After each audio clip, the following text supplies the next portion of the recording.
guys ever fire up your Cayman and have no instrument cluster, no clock up here working, but you got everything else working electrically?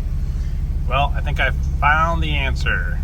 All right, a little Googling came through for me, like I'm sure it will come through for you in this video. So I just pulled this panel off. I found the English section, and down in row B, F1 is the electronic ignition lock instrument cluster, and that is what we want. So this is row A, this is row B. This 15 amp here is the very first fuse. You should have this little yellow fuse puller. You can just pull out and use that to grab this fuse and pull it out. Ah, there she is, blown fuse.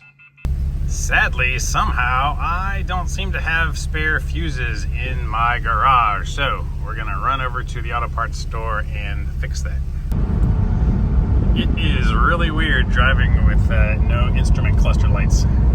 Aha, drop the fuse in, bam, we have cluster lights.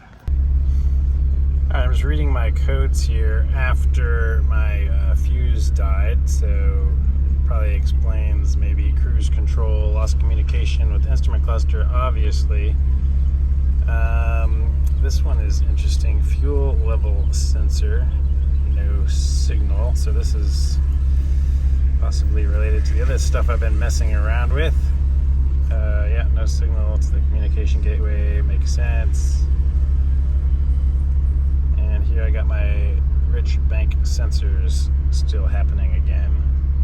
Accelerator pedal implausible. Interesting. Let's clear all of these fault codes.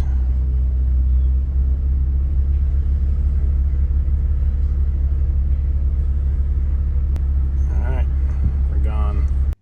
Alright guys, hope this helped you figure something out. If it did, please give the video a thumbs up. Make sure you're subscribed and you will catch all of the new Cayman content coming out. Thanks for watching guys. See you on the next video.